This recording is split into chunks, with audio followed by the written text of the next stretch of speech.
What's up? My name is Landon and I am a drummer from Poplar Bluff, Missouri, and I am so excited to announce that I am one of the new artists with Collision Drumsticks.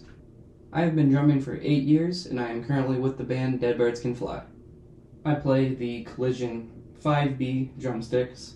I prefer these drumsticks because I play heavier music like rock, metal, and punk, and I feel like I can go 3 to 5 gigs without these even breaking.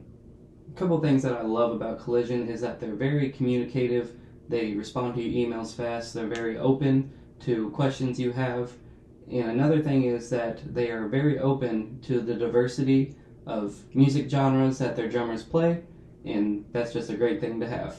What I'm about to play for you is my band's song called Creepy Little Cactus. This is just a drum playthrough live at Pop's nightclub in Sauget, Illinois.